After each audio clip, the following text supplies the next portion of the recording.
بسم الله الرحمن الرحيم. الحمد لله رب العالمين، والصلاة والسلام على سيدنا نبينا وشفيعنا وطبيب قلوبنا ومولانا مقتدانا بالقاسم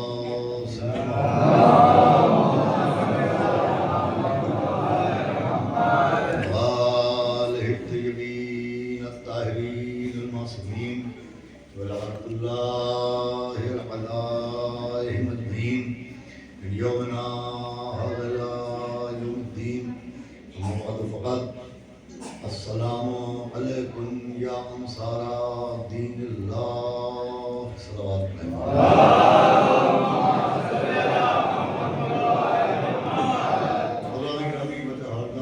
معصومین علیہ السلام بتصدق معصومین اور بتائید معصوم عالم حضرت الرسول بنت رسول جناب فاطمہ الزہرا سلام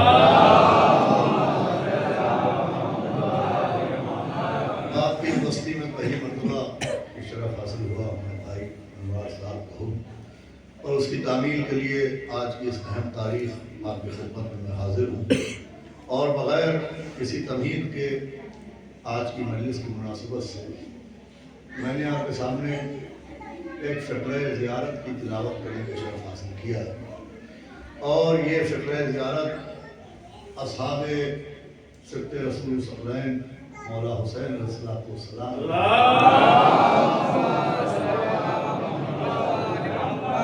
کہ ہم آپ جب زیارت وارثہ پڑھتے ہیں اور زیارت وارثہ سے فارغ ہونے کے بعد شہزادے علی اکبر علیہ السلام مولا عباس کی زیارتیں پڑھنے کے بعد مولا حسین کے اصحاب کی خدمت میں تحفہ سلام پیش کرتے ہیں. تو جو زیارات کے فقرے ہیں انہی میں ایک فقرہ زیارت یہ بھی ہے جو آپ کے ذہنوں میں محفوظ ہوگا کہ السلام علیکم یا انصار دین اللہ. اصحاب مولا حسین کی زیارت میں بہت سے فقرے ہیں اور اس کے جیسے بھی کئی فقرے اور بھی ہیں جس کا مطلب یہ ہے کہ اے اللہ کے دین کے ناصروں آپ کے ہمارا سلام. السلام علیکم یا انصار رسول اللہ کہ اے اللہ کے رسول کے مددگاروں ناصروں آپ پر ہمارا سلام. اے جناب امیر المومنین اے مولا حسن مولا حسین آپ کے اوپر ہمارے لاکھ سلام. آپ ناصر ہیں معصومین کے، آپ ناصر ہیں مولا حسین کے، آپ کے اوپر ہماری جانب سے سلام. یہ فقرے آپ کے ذہنوں میں محفوظ ہوں گے ورنہ اس وقت ضرور آپ کے ذہن میں یہ فقرے تازہ ہو گئے ہوں گے کہ ان فقروں کے ذریعے ہم مولا حسین کی اصحاب کی خدمت میں تحفہ سلام پیش کرتے ہیں. عزیزوں، ان فقروں میں قابل غور بات یہ ہے کہ یہ فقرے جن کی زیارت کے فقرے ہیں ان کو ہم اصحاب امام حسین کہتے ہیں. یوں عام طور پر جب ہم ذکر کرتے ہیں تو ہم انہیں مولا حسین کے صحابی مولا حسین کے اصحاب کہتے ہیں. لیکن جب ہم زیارت پڑھتے ہیں تو زیارت میں اصحاب کو اصحاب کہہ کے سلام نہیں کیا جاتا، اصحاب کو انصار کہہ کے سلام کیا جاتا ہے. آپ غور فرمائیں کہ السلام علیکم یا انصار دین اللہ، السلام علیکم یا انصار رسول اللہ، السلام علیکم یا انصار امیر المومنین. وہ ہیں اصحاب مولا حسین، لیکن زیارت میں لفظ اصحاب نہیں آتا، زیارت میں لفظ انصار. بہت غور سنیے گا. اب اصحاب اور انصار کا فرق کیا ہے؟ تو اصحاب و انصار کا فرق یہ ہے کہ ساتھ رہنے والوں کو اصحاب کہتے ہیں. غور سنیے گا، ساتھ رہنے والوں کو اصحاب کہتے ہیں اور مصیبت کے موقع پر ساتھ دینے والوں کو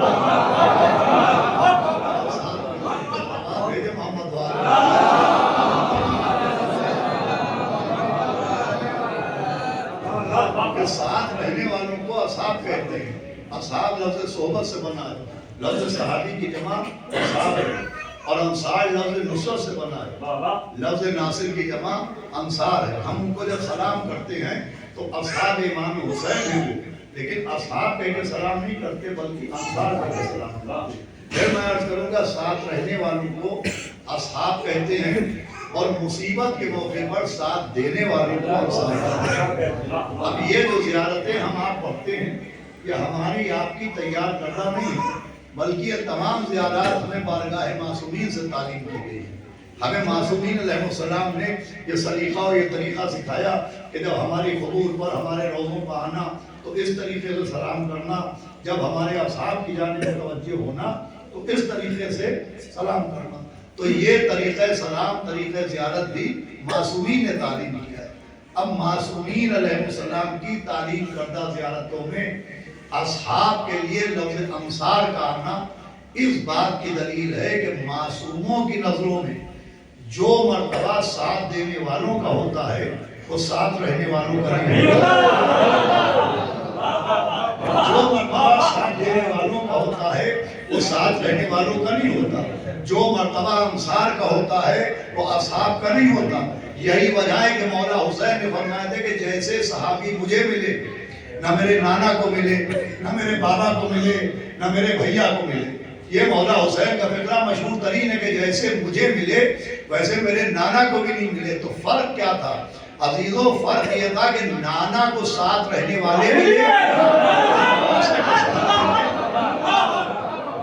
صلوات تیرے محمد والے نانا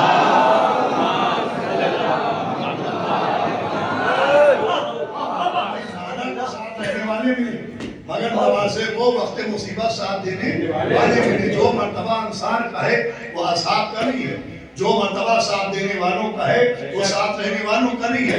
اب ایک فرق اور بھی ہے بھائی، اصحاب کہتے ہیں ساتھ رہنے والوں کو، اصحاب کا واحد ہے صحابی، صحابی کی جمع ہے اصحاب اور ناصر کی جمع ہے انصار۔ جو مرتبہ میں عرض کر رہا ہوں انصار کا ہے وہ اصحاب کا نہیں ہے، جو مرتبہ ناصروں کا ہے وہ صحابی کا نہیں ہے۔ تو اصحاب میں اور انصار میں، ناصروں میں اور صحابیوں میں ایک فرق یہ بھی ہے، بہت توجہ سنیے گا۔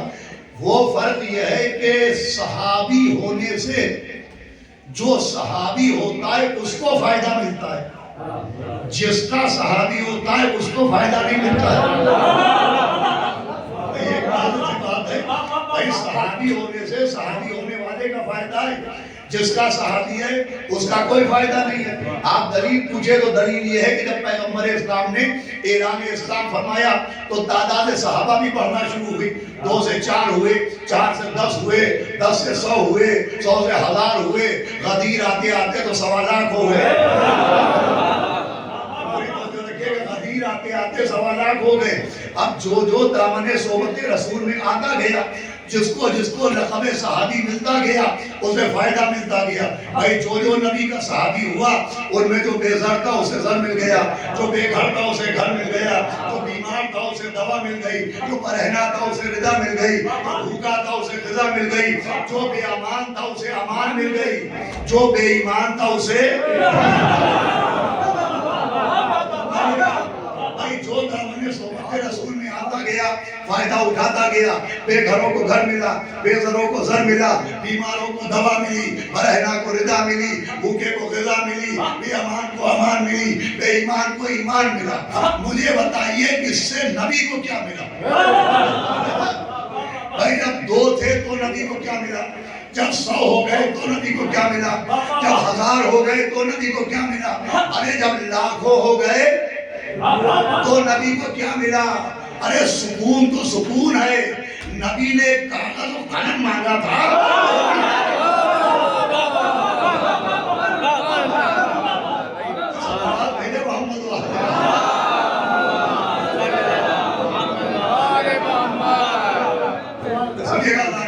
صلوات اور پڑھے محمد والا۔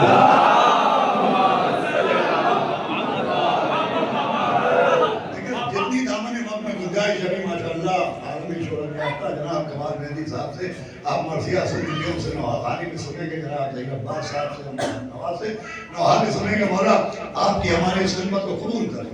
عزیزو جو مرتبہ ساتھ دینے والوں کا ہوتا ہے وہ ساتھ رہنے والوں کا نہیں ہوتا۔ بھائی صحابی ہونے تو صحابی کا فائدہ ہے، جس کے ساتھ رہے اس کا فائدہ نہیں ہے، لیکن ناصر ہونے کا معنی کچھ اور ہوتا ہے۔ صحابی کہتے فائدہ اٹھانے والے کو، اور ناصر کہتے دین کو فائدہ پہنچانے والے کو۔ بھائی میری بات پہنچ رہی ہے؟ صحابی کہتے ہیں فائدہ اٹھانے والے کو، اور ناصر کہتے ہیں فائدہ پہنچانے والے کو۔ جو دین سے فائدہ اٹھائے وہ صحابی کہلاتا ہے، جو دین کو فائدہ پہنچائے وہ ناصر کہلاتا ہے۔ یہی وجہ ہے کہ تاریخ نے ابو سفیان کا نام بھی لکھا اور تاریخ نے جناب ابو طالب کا نام بھی لکھا۔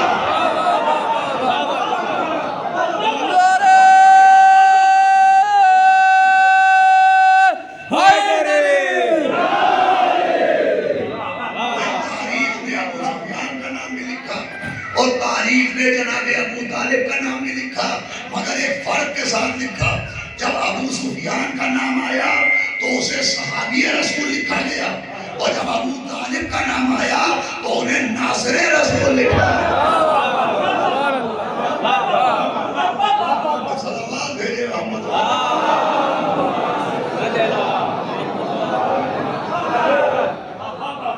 آواز کے لیے آپ پریشان نہ ہوئیے، میں مسلسل سفر میں ہوں اور لاؤڈ اسپیکر بالکل ٹھیک ٹھاک ہے۔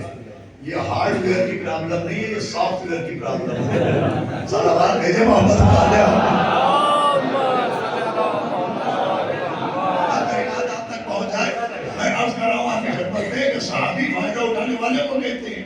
ابو سفیان نے فائدہ اٹھایا، مال و منال ملا، اسے صحابی رسول لکھا گیا۔ جناب ابو طالب نے فائدہ پہنچایا، انہیں ناصر رسول لکھا گیا۔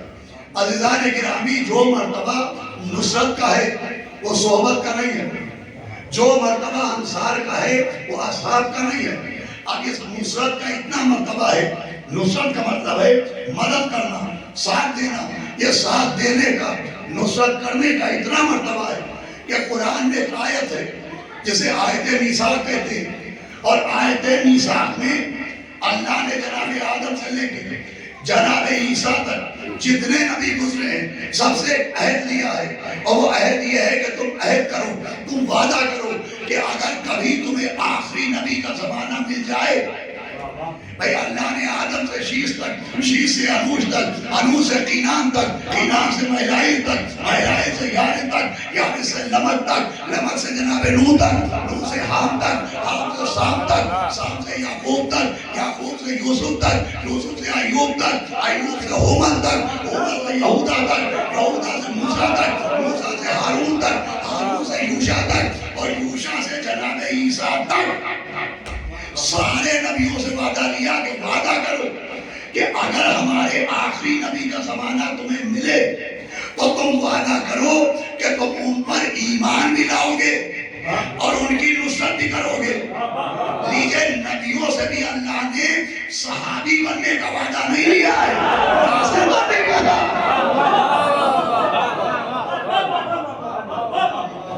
انبیاء سے بھی اللہ نے ساتھ رہنے کا وعدہ نہیں لیا ہے، انبیاء سے بھی اللہ نے ساتھ دینے کا وعدہ لیا ہے کہ وعدہ کرو کہ اگر آخری نبی کا زمانہ مل جائے تو تم ان کی نصرت کرو، ان کے ناصر بنو۔ نصرت کا وعدہ ہے، مگر تنہا نہیں ہے۔ پہلے کہا گیا ایمان لانا پھر نصرت کرنا، اس کا مطلب نصرت کی شرط ہے ایمان۔ ہمارے یہاں نصرت کی شرط ہے ایمان، کہ پہلے ایمان لانا پھر نصرت کرنا۔ نبی کی نصرت بغیر شرط کے نہیں ہے، شرط نصرت ہے ایمان، جیسے شرط عبادت ہے اسلام۔ یہ بات بہت ہے، شرط عبادت اسلام ہے۔ اگر کوئی عبادت کرنا چاہتا ہے، نماز پڑھنا چاہتا ہے، روزہ رکھنا چاہتا ہے، تو پہلی شرط کیا ہے؟ اسلام لاؤ۔ بھئی اگر کوئی غیر مسلم کہ ہمیں نماز پڑھنا ہے تو شریعت کہتی ہے یوں نہیں پڑھ پاؤ گے، پہلے اسلام لاؤ پھر نماز پڑھنا، پہلے اسلام لاؤ پھر روزہ رکھنا، پہلے اسلام لاؤ پھر حج کرنے جانا۔ اس کا مطلب عبادت کی شرط ہے کہ عبادت کرنے والے کا مسلم ہونا ضروری ہے۔ اگر کوئی بغیر اسلام کے بغیر کلمہ پڑھے، نماز پڑھے، شریعت اسے روک دے گی۔ کوئی بغیر کلمہ پڑھے روزہ رکھے، شریعت اسے روک دے گی۔ کوئی بغیر کلمہ پڑھے حج کرنے جائے تو وہاں تو سورہ برات کی آیتیں ہیں کہ ہرگز ہرگز کوئی مشرک زمین حرم پر قدم نہ رکھے۔ اللہ نے مشرکوں کو بین کیا کہ تم کعبے میں نہ آنا، تم آپ زمین کعبہ پر قدم نہ رکھنا۔ میں کہوں گا پالنے والے آنے دیتا تیرا گھر ہے، بیت اللہ ہے، محنت خلیل ہے، شاید یہ لوگ آتے آتے سدھر جاتے، بھائی شاید یہ آتے آتے سدھر جاتے. یہ جملہ چاہے یہاں سمجھئے گا چاہے گھر جا کے سمجھئے گا. بھائی ان کو روکنا اس بات کی دلیل ہے کہ اللہ اپنا مزاج سمجھا رہا ہے کہ دیکھو مقدس مقاموں پر آ کے نہ سدھرنا، سدھر کے آنا.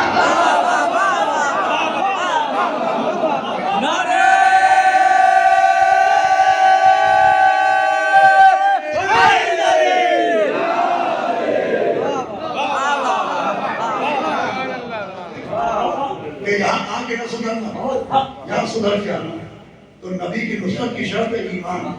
جیسے نماز پڑھنے والے کا مسلم ہونا ضروری ہے، روزہ رکھنے والے کا مسلم ہونا ضروری ہے، حج کرنے والے کا مسلم ہونا ضروری ہے، ویسے ہی نبی کی نصرت کرنے والے کے لیے شرط ہے کہ مومن ہو. بغیر مومن بنے نبی کی نصرت کی اجازت ہی نہیں ہے. یہ ایسی شرط ہے کہ غیروں تک کے علماء نے لکھا، حالانکہ ہمارا عقیدہ یہ نہیں ہے کہ جناب حمزہ نے ابھی کلمہ پڑھا نہیں تھا، نبی اعلان رسالت کر چکے، مگر نبی کے چچا جناب حمزہ انہوں نے کلمہ پڑھا نہیں تھا. لیکن ایک دن جناب حمزہ کو کسی نے بتایا کہ ابو جہل نے پیغمبر سے گستاخی کی ہے، ان کی شان میں بے ادبی کی ہے. تو جناب حمزہ اپنی لکڑی کی جو نیام تھی، تلوار کی نیام لکڑی کی بنی تھی، وہ لے کے آئے، وہ ابو جہل کے سر پر ماری، اس کا سر پھٹ گیا اور جناب حمزہ نبی کی خدمت میں پہنچے. تو نبی نے مسکرا کے کہا چچا ابھی میں آپ سے راضی نہیں ہوا ہوں، پہلے کلمہ پڑھیے پھر میری مدد کیجیے گا. اب پڑھنا میرا کام ہے، سمجھنا آپ کا کام ہے. کہ پہلے ایمان لائیے پھر میری نصرت کیجیے، پہلے کلمہ پڑھیے پھر میری مدد کیجیے. یہ کس سے کہا جناب حمزہ سے؟ حمزہ کون ہے؟ نبی کا چچا. اب نبی ایک ہے، چچا ہے دو. ایک ہے حمزہ،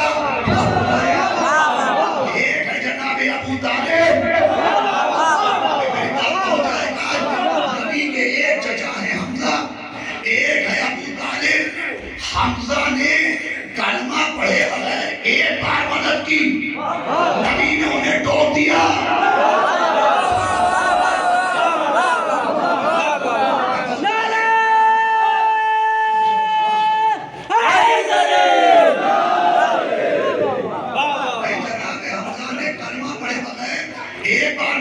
نبی نے ٹوک دیا.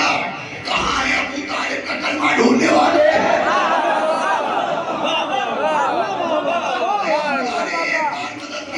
ابو طالب نے بار بار مدد کی. تو بھائی ایک چچا نے ایک بار مدد کی، نبی نے ٹوک دیا. تو اگر ابو طالب نے کلمہ نہیں پڑھا تھا تو نبی نے کیوں نہ کہا کہ پہلے کلمہ پڑھیے پھر میری مدد کیجیے، پہلے کلمہ پڑھیے پھر میرے بستر پہ اپنے بچوں کو لٹائیے، پہلے کلمہ پڑھیے پھر مجھے دشمنوں سے بچائیے. یا تو ابو طالب کو صاحب ایمان مانا جائے یا اسلام پر کافروں کا احسان مانا جائے.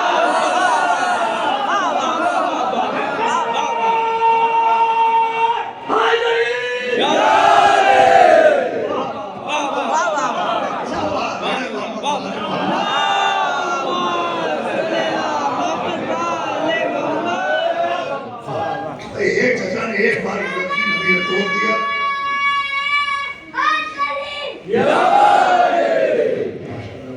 گرامی اپنی منزل پہ آپ کو لاؤ. نصرت کے لیے، مدد کے لیے ایمان کی شرط ہے. اور یہ نصرت کرنا، یہ معصوم کی مدد کرنا، یہ اتنا اہم ہے. آج کی مجلس کی مناسبت سے آپ کو لے آیا کہ جن کی مجلس میں آپ بیٹھے ہیں، جن کے غم میں آپ ہمدردہ ہیں، انہوں نے بھی کربلا میں ہم سے آپ سے ایک مانگ کی ہے، ایک ڈیمانڈ کی ہے، ایک تقاضا کیا. اس ڈیمانڈ کو امام حسین کی ابھی مسائل نہیں ہے. امام حسین کی اس مانگ کو، اس ڈیمانڈ کو، اس تقاضے کو ہماری قوم کا بچہ بچہ جانتا ہے. روز عاشورہ امام نے ایک تقاضا کیا تھا کہ حل من ناصر ینصرنا، ہے کوئی جو ہماری مدد کرے، ہے کوئی جو ہماری نصرت کرے. امام حسین نے بھی ہم سے آپ سے دولت نہیں مانگی، چندہ نہیں مانگا ہے، خزانہ نہیں مانگا ہے، مال و منال نہیں مانگا. مولا حسین نے ہم سے آپ سے مانگ کیا کی ہے کہ ہے کوئی جو میری نصرت کرے, مدد کرے. تو امام حسین بھی چاہتے ہیں یہی نصرت. اب ہم آپ 1400 برس بعد کیسے نصرت کریں؟ بہت غور سنیے گا. ہم آپ امام حسین کی کیسے نصرت کریں؟ بھائی ہم نے کہا ہم اللہ کو چاہتے ہیں, آواز آئے گی ابادت کر کے دکھاؤ. ہم نے کہا ہم نبی کو چاہتے ہیں, آواز آئے گی اطاعت کر کے دکھاؤ. ہم نے کہا قرآن کو چاہتے ہیں, آواز آئے گی تلاوت کر کے دکھاؤ. ہم نے کہا ہم مولا حسین کو چاہتے ہیں, آواز آئے گی نصرت کر کے دکھاؤ. صلوات بھیجے محمد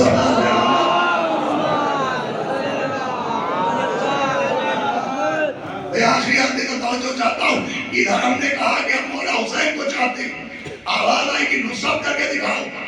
بھائی اللہ کی محبت کی دلیل عبادت ہے, نبی کی محبت کی دلیل اطاعت ہے, قرآن کی محبت کی دلیل تلاوت ہے, اور امام حسین کے عشق کی دلیل نصرت ہے. ہم آپ کیسے نصرت کریں؟ تو دیکھیں وہ نصرت جو امام حسین کے انصار نے کی, جو 1400 برس پہلے ہوئی, وہ نصرت نہ کربلا سے پہلے ہوئی ہے اور نہ ظہور امام سے پہلے ہوگی. ایک صلوات پڑھے محمد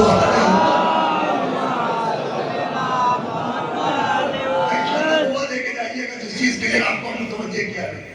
وہ نصرت جو 72 نے کی, وہ نصرت جو کربلا والوں نے کی, وہ نصرت نہ ہوئی ہے اور نہ ظہور امام سے پہلے ہوگی. وہ نصرت ہوگی پھر ایک بار ہوگی, ایسا نہیں کہ نہیں ہوگی, مگر کب ہوگی؟ جب آخری امام کا ظہور ہوگا. آپ مجھے کیسے ہوگی؟ تو ظہور کے وقت نصرت ایسے ہوگی کہ ہمارا آپ کا ایک عقیدہ خاص ہے جسے کہتے ہیں عقیدہ رجعت. عقیدہ رجعت کیا ہے؟ تو اللہ ایک ہے, اسے کہتے ہیں عقیدہ وحدت. نبی برحق ہے, اسے کہتے ہیں عقیدہ نبوت. مولا علی اللہ کے ولی مطلق ہے, اسے کہتے ہیں عقیدہ ولایت. اہل بیت روز محشر اپنے چاہنے والوں کو بخشوائیں گے, اسے کہتے ہیں عقیدہ شفاعت. یہ عقیدہ رجعت کیا ہے؟ جب ایک صلوات بآواز بلند ہے,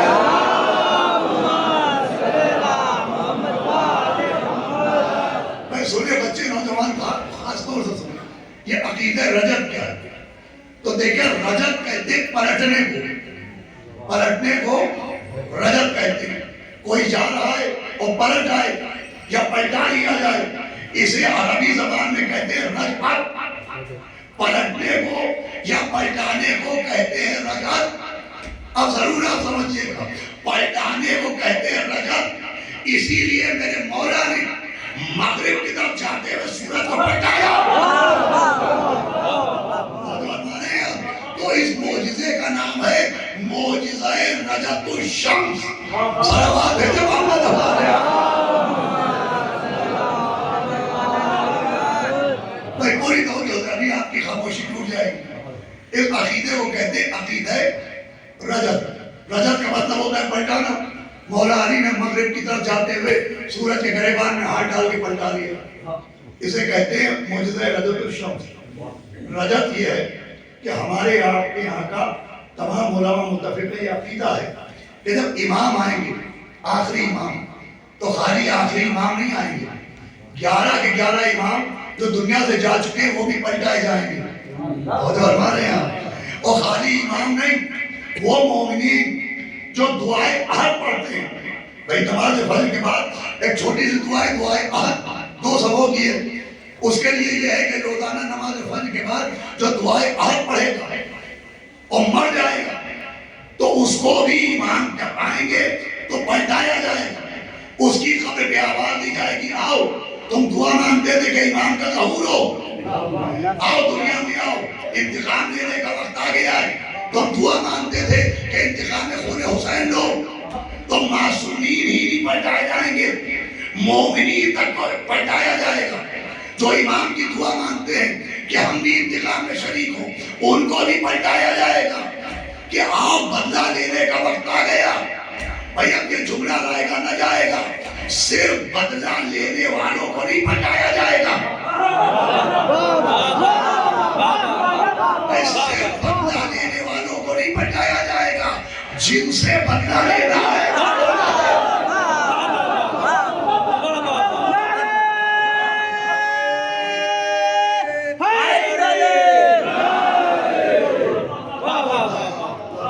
جن سے بدلہ لینا ان کو ہی بچایا جائے گا.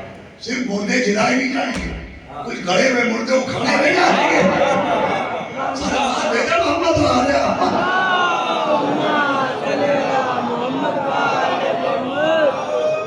یہ ہے عقیدہ رجب. اب علامہ مجلسی علیہ رحمہ نے اس رجب کا ایک خوبصورت منظر بہار الانوار علائق ظہور میں نظم کیا, تحریر کیا. میں آپ کی خدمت میں وہ ذرا سا منظر پیش کرتا ہوں. انہوں نے لکھا جب امام کا ظہور ہوگا تو سب سے پہلے 12ویں امام خانہ کعبہ میں نظر آئیں گے. توجہ ہے آپ کی, بھائی 12واں امام کعبے میں نظر آئے گا. آنا بھی چاہیے, اس لیے کہ اللہ کا قانون بدلتا نہیں. جب پہلا کعبے میں نظر آیا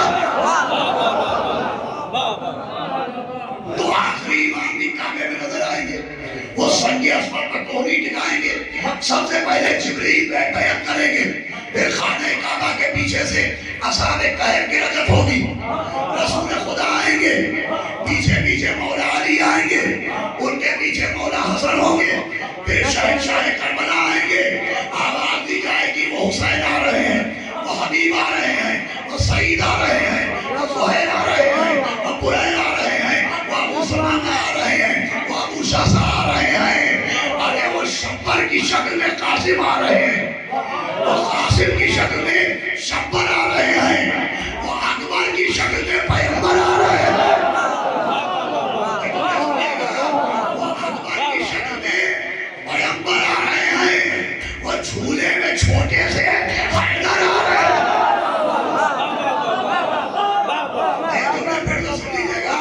وہ قاسم کی شکل میں شبر آ رہے ہیں, وہ اکبر کی شکل میں پیغمبر آ رہے ہیں, وہ جھولے میں ننھے سے حیدر آ رہے ہیں.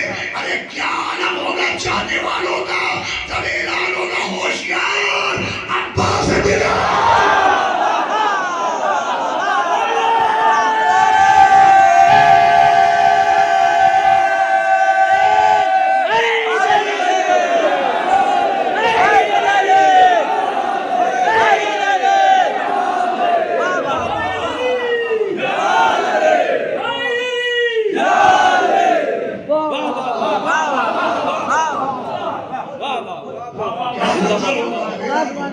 عباس بلال. تو اصحاب مولا حسین, انصار مولا حسین, کربلا والے رجب ہوگی. ہمارے تمام علماء اس پر متفق ہیں کہ 72 کے 72 آئیں گے. اور وہ نصرت جو کربلا میں انہوں نے کی تھی وہ پھر سے کریں گے. اس لیے کہ ابھی کربلا کی جنگ تو ادھوری ہے.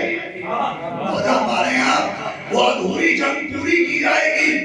یہ جملہ بھی اشارہ پائے نہ جائے گا.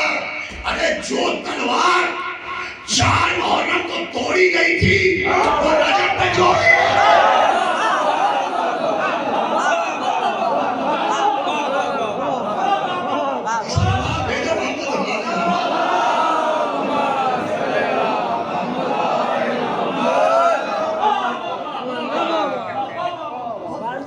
جناب عباس کو جاتے تو جنگ تھی رجب میں. ہم بھی اس فہرست سے رجب میں شامل ہوں. ہم بھی دیکھیں گے جنگ عباس. ہم بھی دیکھیں گے کہ علی 32 برس کے سن میں لڑتے کیسے تھے. تو عزیزوں وہ رجب اور وہ نصرت جو امام حسین کے اصحاب نے کی, انصار نے کی, وہ وہی کریں گے. ہماری آپ کی قسمت میں وہ نصرت نہیں ہے, لیکن نصرت تو ہم کو بھی کرنا ہے. ہم نے کہہ دیا اللہ کو چاہتے ہیں تو عبادت واجب ہو گئی. ہم نے کہہ دیا نبی کو چاہتے ہیں تو اطاعت واجب ہو گئی. ہم نے کہہ دیا مولا حسین کو چاہتے ہیں تو نصرت لازم ہے. ہم آپ کیسے نصرت کریں؟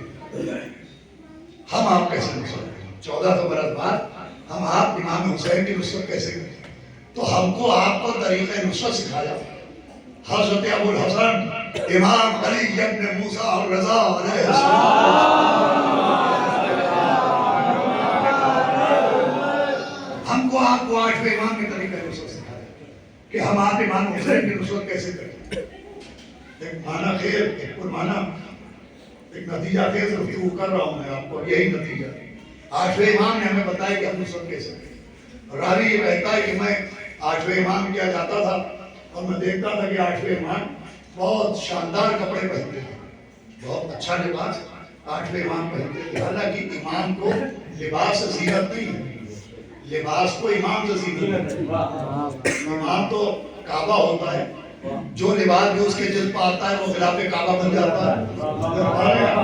امام کو لباس سے زینت نہیں ہے، لباس کو امام سے زینت ہے. لیکن وہ کہتا ہے بہت اچھے کپڑے پہنتے تھے. یہی چھٹے امام کے لیے ملتا ہے. اور اعتراض بھی لوگ کرتے تھے. ایک جھوٹا صوفی تھا سفیان ثوری، اس نے چھٹے امام کو دیکھا اور کہا کہ یہ آپ جو کپڑے پہنے ہیں اتنے خوبصورت کپڑے، اتنے اچھے کپڑے، آپ کے نانا رسول خدا وہ آپ کے دادا مولا علی تو ایسے کپڑے نہیں پہنتے تھے، ان کے کپڑوں پر تو پیوند ہوتے تھے، وہ تو لیپ خرما کے کپڑے پہنتے تھے، وہ اتنے اچھے کپڑے نہیں پہنتے تھے. جواب سنیے گا. امام نے فرمایا کہ سنو، ہمارے نانا اور دادا کا زمانہ مسلمانوں کی غربت و فقر و فاقہ کا زمانہ تھا، اور یہ زمانہ شان و شوکت کا زمانہ کہ اگر ہمارے نانا اور دادا اس زمانے میں ایسے کپڑے پہنتے تو غریبوں کی دلازاری کا سبب بنتا. وہ ہم آج نہ پہنیں گے تو ہمارے شیعوں کی ذلت کا سبب بنے گا. ایک نتیجہ نکالنا ہے آپ کو. اس کا مطلب اماموں کا لباس بھی زمانے کے حساب سے، دور کے حساب سے تبدیل ہوا. جب غربت کا زمانہ تھا تو لباس اور پہنا، جب شان و شوکت کا زمانہ آ گیا تو لباس اور پہنا. اب ایک طبقہ ہم سے کہتا صاحب یہ ماتم، یہ مجلس، یہ عزاداری یہ ویسے کیجئے جیسے اماموں کے زمانے میں ہوتی تھی، جیسے چوتھے امام کے زمانے میں عزاداری ہوتی تھی، جیسے پانچویں چھٹے امام کے زمانے میں عزاداری ہوتی تھی، ویسے عزاداری کیجئے. اس وقت شبیداریاں نہیں تھی، اس وقت جلوس نہیں تھے، اس وقت تبرکات نہیں تھے، ویسے عزاداری کیجئے جیسے ان کے دور میں ہوتی تھی. تو عزیزان گرامی، جیسے لباس زمانے کے حساب سے بدلا ویسے ہی طریقہ عزاداری زمانے کے حساب سے بدلے گا. اگر بنی امیہ کے زمانے کی عزاداری اور ہے، ہمارے بھارت کی عزاداری. اگر کوئی مجھ سے کہتا ہے کہ عباس ارشاد ویسے عزاداری کرو اور ویسے عزادار بن جاؤ جیسے ساتویں امام کے دور میں تھے، آٹھویں امام کے دور میں تھے، اماموں کے دور میں تھے، تو میں بحث نہیں کرتا ہوں. میں کہتا ہوں بالکل میں ویسا ہی عزادار بن جاؤں گا، لیکن ایک گزارش میری بھی ہے، میں ویسا ہی عزادار بننے پر تیار ہوں. آپ بنی بھیا بننے پر تیار ہیں؟ بڑا سوال ہے نا محمد علیہ.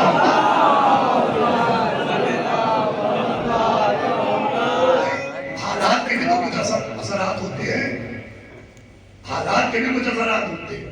اب میں کہوں صاحب یا انوار بھائی، آپ نے یہ کبیر پور میں جو مجھے مجلس پڑھنے بلایا تو ایک ایسی مجلس ہو رہی ہے، نہ 2 گز کی دوری ہے، نہ ماسک بہت ضروری ہے. صلوات پڑھے محمد علیہ. نہ کسی کے چہرے پر ماسک ہے، نہ سینیٹائزر ہے، نہ 2 گز کی دوری ہے. ایک ایسی مجلس ہو رہی ہے، ویسی عزاداری کیجئے جیسے کورونا کے دور میں ہوتی تھی. تو لوگ کہیں گے احمد کورونا کے دور کی عزاداری دیکھ لی، بیماری نہیں دیکھی. تو آپ نے بھی اماموں کے زمانے کی عزاداری دیکھ لی، اہل بیت کی دشمنی نہیں دیکھی.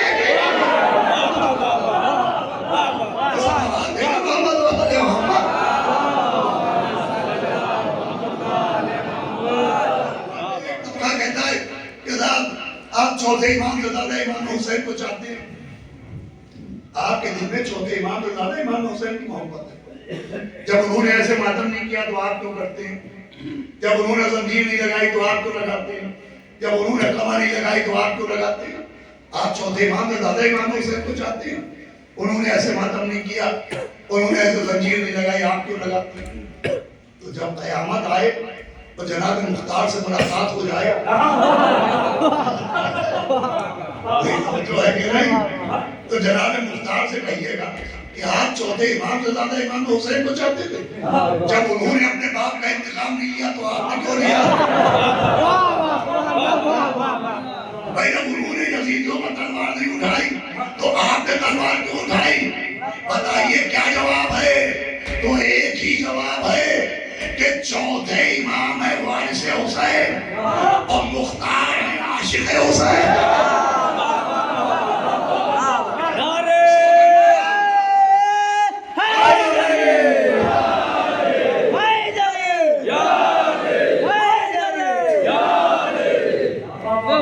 وارثوں کے کام ہو رہے ہیں, عاشقوں کے کام ہو رہے ہیں. تو بہرحال میں عرض کر رہا تھا چوتھے چھٹے امام بھی بہترین کپڑے پہنتے تھے, اعتراض ہوتا تھا. آٹھویں امام بھی بہترین لباس پہنتے تھے. اور راوی کہتا ہے میں جاتا تھا ان کے یہاں تو میں دیکھتا تھا امام بیٹھے رہتے تھے, بڑے سے بڑے رؤسا, زمیندار, جاگیردار, پیسے والے ان کے پاس آتے تھے اور امام اپنی جگہ بیٹھے رہتے. وہ کسی کو دیکھ کے اپنی جگہ سے بلند نہیں ہوتے تھے, جو رکھیے گا, وہ اپنی جگہ سے کسی کو دیکھ کے اٹھتے نہیں تھے, کسی کے استقبال کو آگے بڑھتے نہیں تھے. جیسے ہم کہتے ہیں ویلکم کرنا, کہ کوئی صاحب آئے دروازے پہ ہم آگے بڑھے, استقبال کیا. راوی کہتا ہے میں نہیں دیکھتا تھا کہ امام کسی کے ویلکم کے لیے آگے بڑھتے. میں کہوں گا بھائی پڑھیں بھی کیوں؟ اگر کبھی کعبہ حاجیوں کی طرف پڑھا ہوتا تو امام بھی عوام کی طرف پڑھتا. راوی کہتا میں دیکھتا تھا وہ ہمیشہ بیٹھے رہتے تھے, آنے والا ہاتھ چھوٹتا تھا, آنے والا پاؤں چھوٹتا تھا, امام کو سلام کرتا تھا, امام بیٹھے رہتے تھے. مگر راوی کہتا ہے ایک دن امام کے بیت الشرف میں دروازے پر ایک صاحب نظر آئے, چھوٹا سا قد, دگنا سا بدن, دبا ہوا رنگ. انہوں نے امام کو سلام کیا. راوی کہتا ہے اب امام بیٹھے نہیں رہے, اب کعبہ امامت حرکت میں آیا. امام خود آگے بڑھے اور آگے بڑھ کے سنیے گا کمان میں نظام شورا مرثیہ خان ازادار سنیں. امام خود آگے بڑھے اور جواب سلام دے کے آنے والے کی کلائی میں ہاتھ رکھا اور کہا مرحبا یا دیوال انت ناصرنا. بھائی کیا کہنا ہے دیوال؟ آپ ہمارے ناصر ہیں, آپ ہماری نصرت کرنے والے ہیں. اب میں آپ سے سوال کروں گا, امام نے دیوال کو ناصر کہا, نصرت کرنے والا کہا, مجھے بتائیے دیوال کیا کرتے تھے؟ دیوال کو ناصر کیوں کہا؟ تو دیوال مرثیے کہتے بھی تھے, مرثیے پڑھتے بھی تھے, نوحے کہتے بھی تھے, نوحے پڑھتے بھی تھے, اہل بیت کے لیے شعر پڑھتے تھے, مجلسیں کرتے تھے, فرش اللہ بچھاتے تھے, روتے تھے, رلاتے تھے, خداری کرتے تھے, مرثیے پڑھتے تھے. لیجئے دیوال نے مجلس کی, امام نے ناصر کہا. دیوال نے فرش بچھایا, امام نے ناصر کہا. دیوال نے مرثیہ کہا, امام نے ناصر کہا. دیوال نے نوحہ پڑھا, امام نے ناصر کہا. اور ناصر کہہ کے بتایا یہ مجلس, یہ ماتم, یہ مرثیے, یہ نوحے, یہ خداری, یہ کریا, یہ عاشق ہونے کی دلیل نہیں ہے. ناصر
یہ اداکاری عزیزو یہ نصرت ہے. حسین. زبان سے کہتے ہیں لبیک یا حسین، یہ تو زبانی دعویٰ ہے. حرم ناصرین یا انصرنا کا عملی جواب ہے عزاداری. یہ ماتم، یہ مجلس، یہ عزاداری، یہ کالے کپڑے، یہ مرثیے، یہ نوحے، یہ سوزخانی، یہ درد، یہ فغا، یہ آ، یہ یا حسین، یہ ہائے حسین، یہ عاشق ہونے کی دلیل نہیں، ناصر ہونے کی دلیل. نصرت ہے. اس عزاداری سے کس کی نصرت ہوتی ہے؟ مولا حسین کی نصرت نہیں ہے بلکہ سب کی نصرت ہے. حالانکہ سوال ہوتا ہے دعوی عزاداری، یہ ماتم، یہ مجلس، یہ گریا، یہ حکم ادا، یہ قرآن میں کہاں ہے؟ پوچھا جاتا ہے کہ صاحب یہ قرآن میں کہاں لکھا ہے، یہ ماتم قرآن میں کہاں ہے، یہ عزاداری قرآن میں کہاں ہے؟ تو میں انور بھائی پہلی بار کبیر پور آیا ہوں. میں کبھی ماہ رمضان میں تو آیا ہی نہیں. یہاں اس بار بھی پہلی بار آیا ہوں. مجھے نہیں معلوم یہاں ماہ رمضان میں کیا ہوتا ہے. ہمارے یہاں لکھنؤ میں یہ ہوتا ہے ابھی 1.5 مہینے بعد ماہ رمضان آئے گا. 1.5 مہینے کیا 1 مہینے بعد، بہت جلد سجا بھی ہو گئی ہے. ماہ رمضان آتا ہے تو لاؤڈ اسپیکر کھٹکھڑاتا ہے، وہ آواز آتی ہے کہ سحری کا وقت ہو گیا ہے. آج تک کے سحر کا وقت 5 بجے ہے، لیکن 4 بج گیا، 4:15 بج گیا. ہاتھ جلدی بڑھائیے، نہاری بھول نہ جائیے، بچے بھی کھاتے جائیے. لیکن وقت جا رہا ہے، وہ چلا گیا، وہ گیا. مجھے بتائیے سحری کا اعلان قرآن میں کہاں لکھا ہے؟ بھائی قرآن میں سحری کا اعلان کہاں لکھا ہے؟ میرے بچوں جوانوں، جب کوئی تم سے پوچھے کہ عزاداری قرآن میں کہاں ہے تو کہنا کھول کے دیکھو قرآن، جہاں سحری کا اعلان ہے اسی کے نیچے ہے.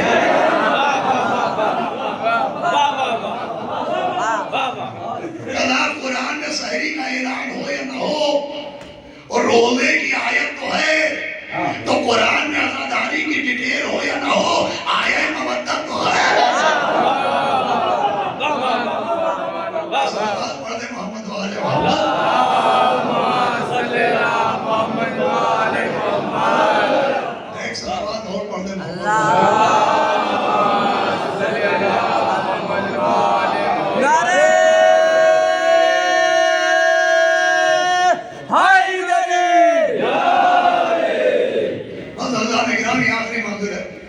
جیسے روزے کی آیت میں سحری اور افطاری سب کچھ انکلوڈ ہے، ویسے ہی آیت مودت میں عزاداری، محفل، مجلس سب کچھ انکلوڈ ہے. یہ کیوں چیخ رہے، کیوں چلا رہے ہیں؟ دیکھیں اگر ہم نہ چیخیں گے تو صبح اٹھ کے آپ ہم پہ چیخیے گا کہ ہمیں جگایا کیوں نہیں، ہمیں جگایا کیوں نہیں، ورنہ ہم بھی روزہ دار ہوتے. دیکھ کے چاہے جیسے سنیے گا، سحری کا اعلان اس لیے ہے کہ ہمیں جگایا ہوتا تو ہم بھی روزہ دار ہوتے. یہ مجلسوں کا اہتمام اس لیے بھی ہے کہ کوئی قیامت میں یہ نہ کہے کہ بتایا ہوتا.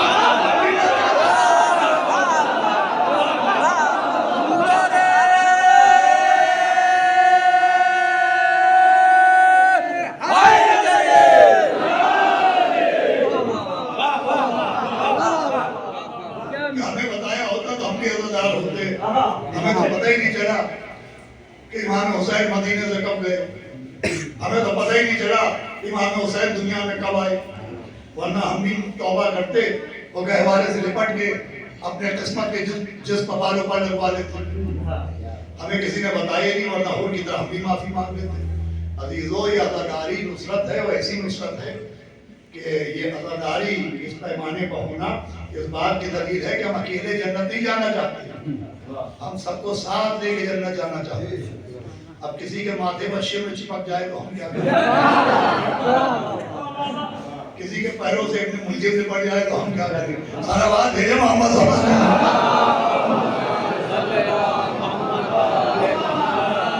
یہ نصرت، یہ عزاداری، یہ ماتم، یہ مجلس.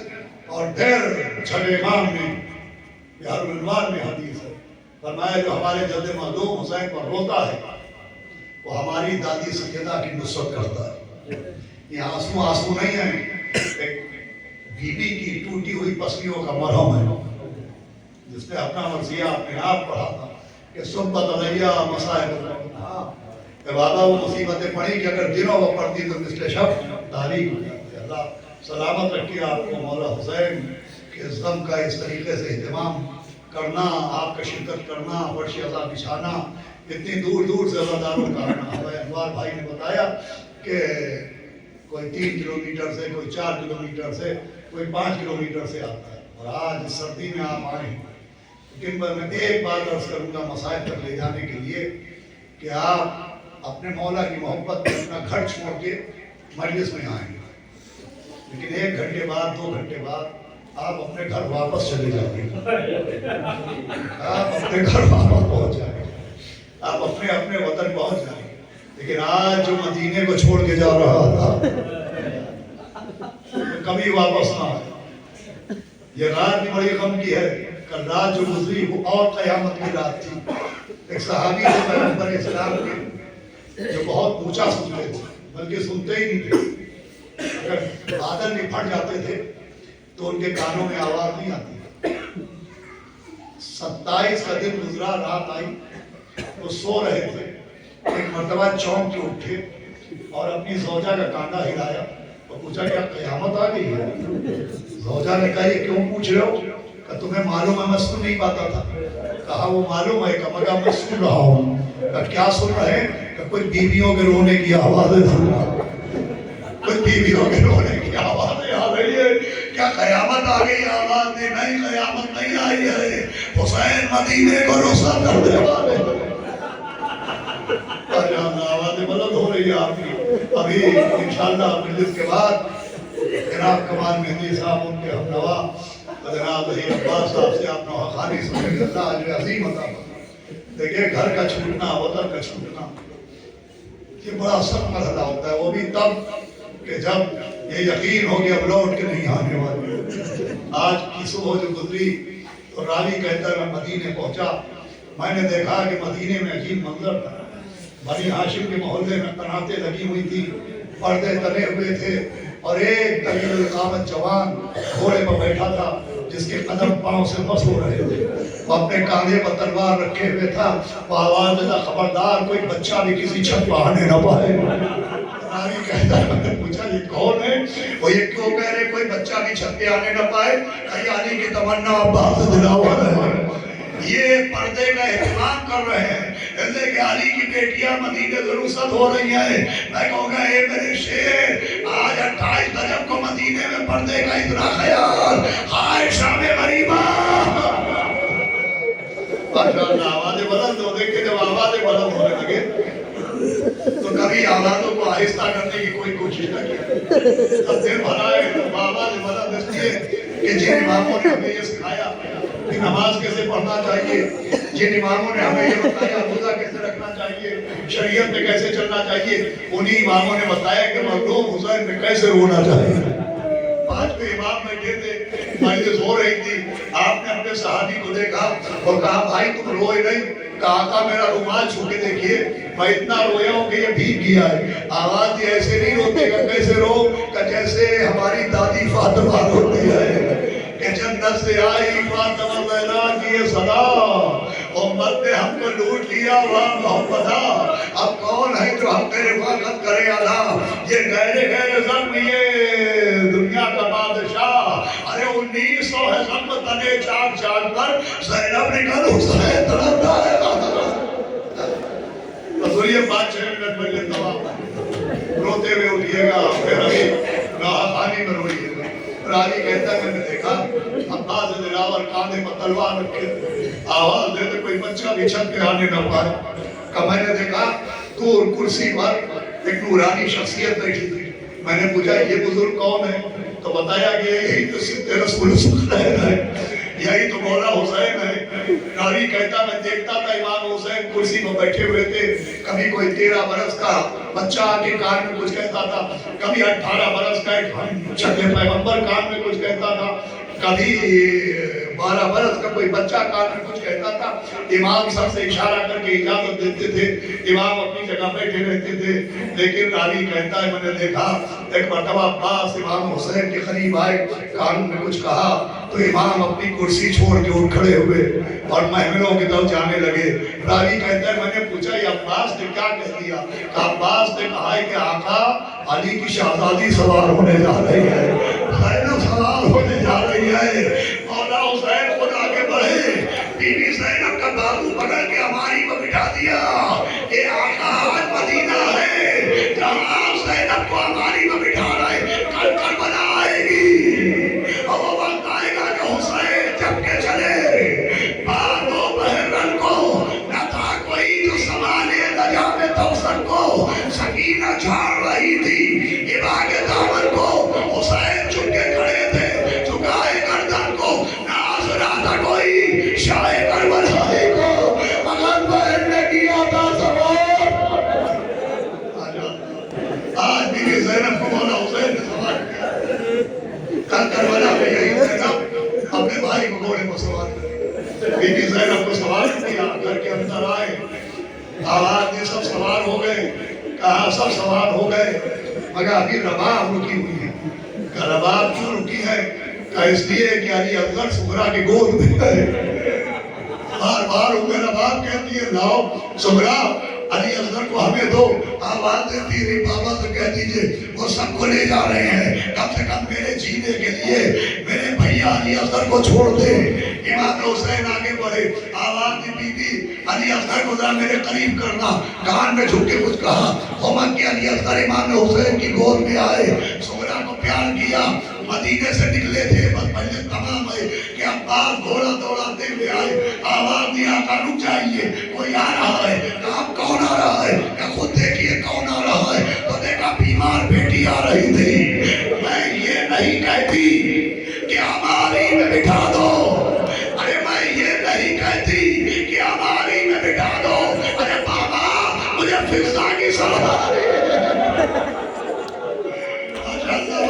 ماشاءاللہ بڑے گواہ ہو رہی ہے، میں یہ نہیں کہتی کہ ہماری میں بٹھا دو، بابا مجھے فضا کی سواری میں بٹھا دو۔ آواز بی بی ابھی ہم آپ کو سمجھا کے آئے تھے کہ بابا میں اس وقت جانے کے لیے نہیں آئی، بابا مجھے ایک سوال کرنا، کہ کیا سوال ہے؟ کہ بابا مجھے اصلی وجہ بتائیے کہ آپ مجھے لے کیوں نہیں آئے؟ آواز بی بی آپ بیمار ہیں؟ کہ میں بیمار ہوں، آپ فخر مسیحا ہیں، آپ سر بہار رکھتے ابھی مجھے صحت نہیں ہے، مجھے معلوم ہے وجہ کچھ اور ہے جو آپ نے سب کے سامنے نہیں بتائی، اس وقت بتا دیجئے بابا۔ آواز سنو سغرا، تمہیں اس لیے نہیں لے جا رہے کہ اللہ کا حکم ہے کہ اپنی بیٹی سغرا کو ساتھ نہ لے جانا، کہ بابا وجہ کیا ہے؟ کہ وجہ یہ کہ بیٹی اب واپس نہیں آئیں گے، کربلا میں ہمارے گلے پر خنجر چلے گا، عباس کے بالو کاٹے جائیں گے، اکبر کے سینے میں نیزہ مارا جائے گا، قاسم کا لاشا پامال کیا جائے گا، علی اصغر کے گلے پر نشانہ تاک کے تیر مارا جائے گا، اور سغرا ہماری شہادت کے بعد سیدانیوں کے سروں سے چادریں چھینی جائے گی، ہماری شہادت کے بعد سکینہ کے تماچے مارے جائیں گے، اللہ نہیں چاہتا کہ تمہیں لے جایا جائے۔ کہ بابا میں آپ کی بیٹی ہوں، میں عباس کی بھتیجی ہوں، اگر دین بچانے کے لیے چادر دینا ضروری ہے تو بابا مجھے بھی لے چلے، میں بھی اپنی چادر قربان کر دوں گی۔ سغرا کے ہونٹوں پر انگلیاں رکھی، کہ سغرا اپنی چادر کا نام نہ لو، اللہ نہیں چاہتا کہ تم ساتھ جاؤ۔ کہ بابا سکینہ بھی آپ کی بیٹی، بابا میں بھی آپ کی بیٹی، سکینہ جائے میں کیوں نہ جاؤں؟ سنیے مجھے تمام آواز سغرا وجہ یہ ہے کہ سکینہ کا چہرہ میرے چہرہ جیسا ہے اور تمہارا چہرہ میری اماں فاطمہ کا جیسا ہے، ارے اللہ نہیں چاہتا